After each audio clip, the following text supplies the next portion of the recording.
Hi, I'm Mike Granato, my good buddy Sean Webb. We're with Athletic Motion Golf. Sean, one of the absolute best all-time theatrical movies ever made. Yes. Easily, Sylvester Stallone's Over the Top. yeah, great movie. Great movie. That one was about arm wrestling. How that one did not win an Oscar, we'll never know. And it's funny you say that because it's basically what we're talking about today is an arm wrestling move from the top. Arm wrestling produces not only great movies, Yeah. but bad golf swings. Yes. Over the top golf swings. Over the top golf swings. Today's video, we want to show you three surefire ways to get rid of your over the top in your golf swing.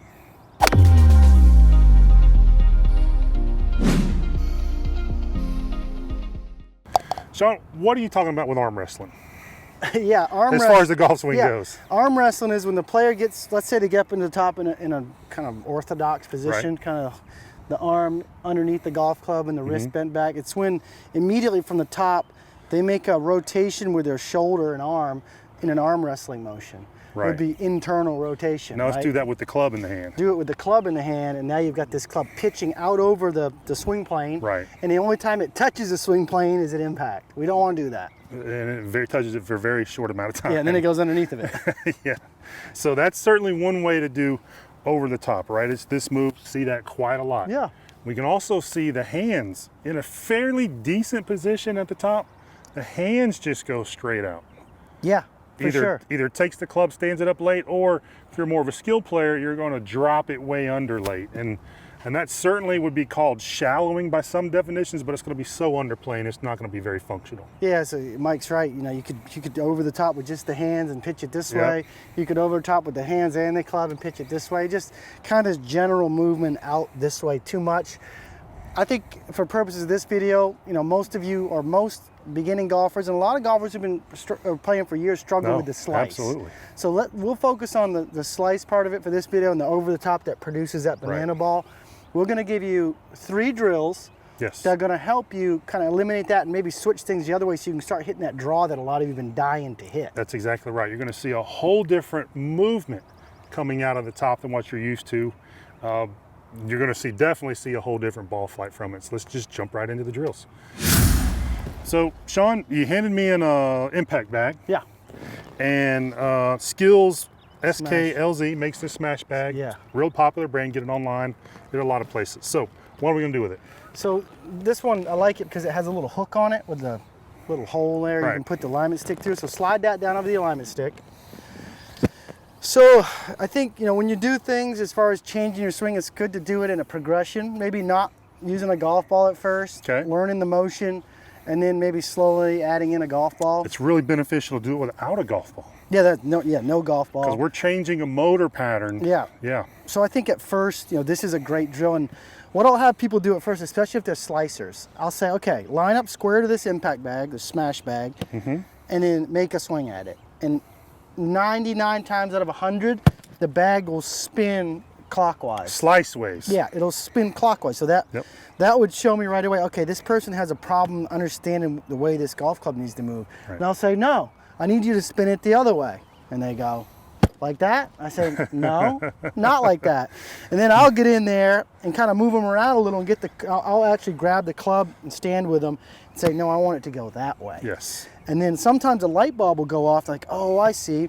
So I remove the task of hitting the golf ball and make it into more of like a little game with spinning this. Yeah, kind of an external cue of just getting this thing to spin the opposite direction. Yeah, and surprisingly so, not surprisingly, just people have such ingrained motor patterns. Sometimes it takes them a few minutes just to get it.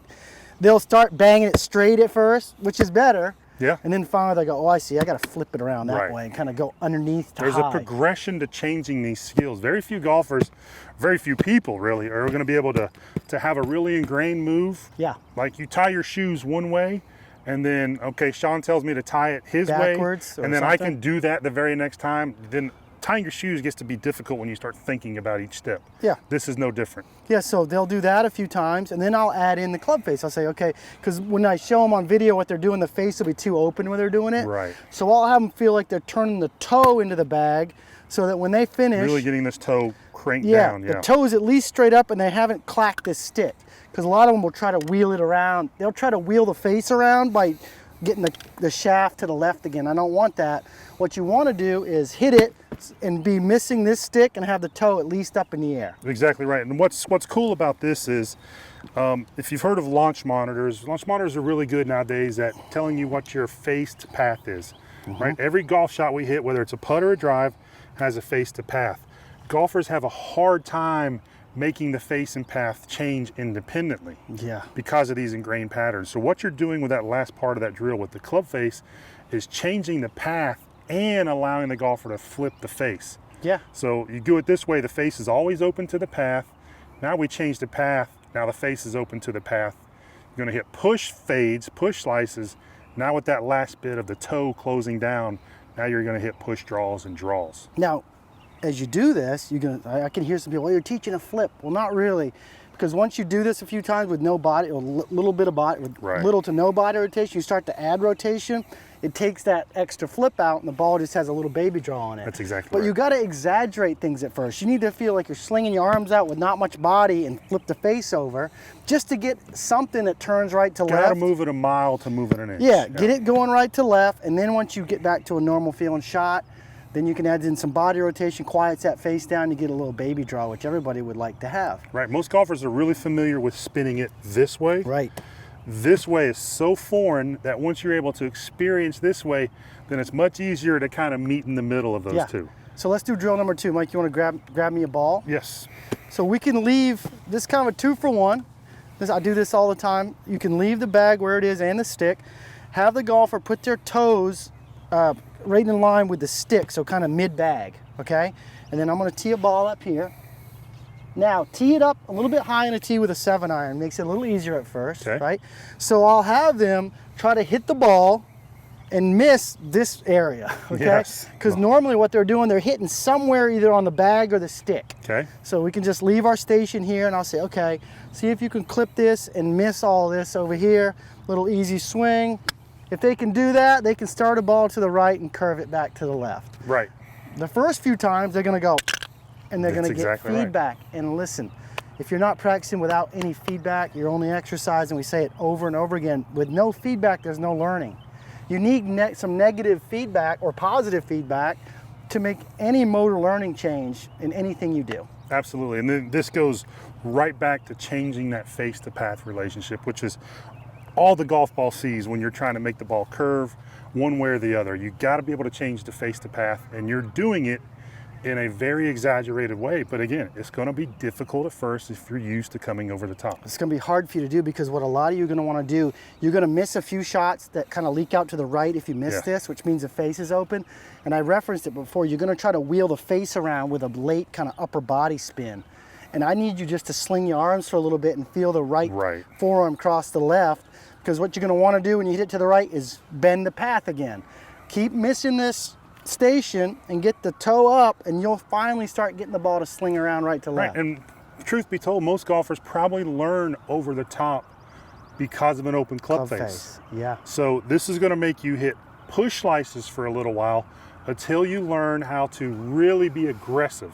And a lot of you are going to have to really feel aggressive with what that club face is doing, and then you can back off of it and start hitting more normal shots once you learn the skill for those. And a lot of you have never felt a true release of this full forearm supination and this right hand going over the left, because if you've been over the top, you've actually had a negative release. I call it. You're twisting it opposite to avoid hitting one so far left it's unplayable. So you've never felt this toe kind of turning over and this forearm releasing and rotating.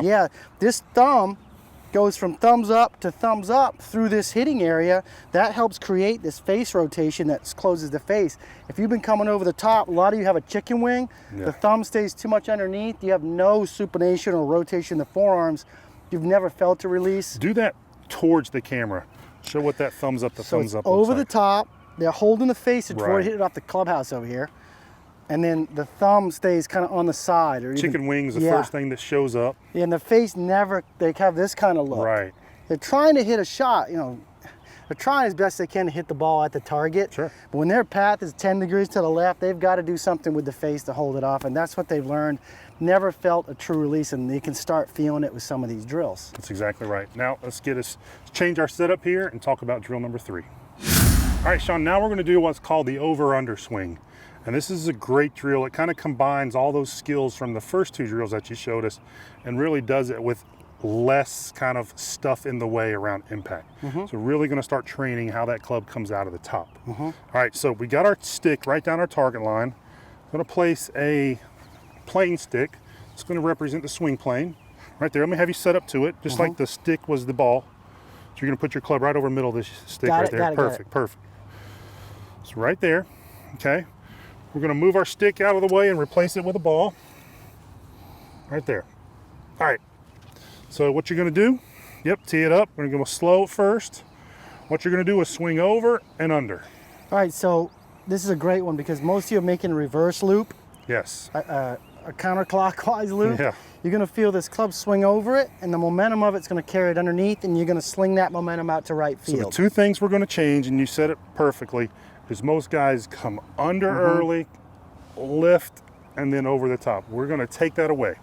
And it's really exaggerated here. You know, if you've been sucking it under, it's gonna feel like the club's hinging up more and then flopping back in this area and getting behind your hands as you sling it out to the right. That's exactly right. Instead of this opposite motion. So do it a few times. Almost feels like you're making a little circle here with just your wrist. Yep. And believe it or not, that's the right motion to start getting rid of your slice, is this little clockwise motion with the hands and wrists and forearms. If you can feel that during the swing, I can get these balls to turn over. That's exactly right.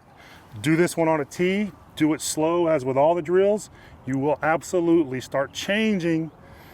Unfortunately, you probably won't be in the sequel to over the top anymore, but you're gonna stop changing your over the top move, your arm wrestling move, and start hitting the ball more in to out, much more of a stronger ball flight, or right to left ball flight for most of you.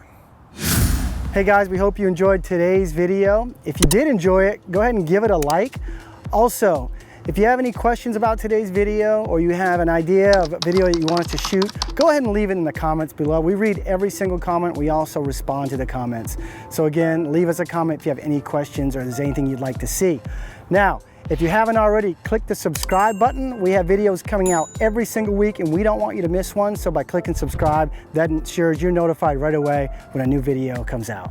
And hey, if you want to add instant distance to your drive, and we all do, everybody wants more distance, go ahead and click the link in the pinned comment below. You're going to see a link. Click on it. It's going to take you to a page. You're going to enter your name and email address. We're going to send you an email where you're going to get access to Instant Distance, which is a video training that we put out. We know it's going to help you. We know we're going to see you farther down the fairway.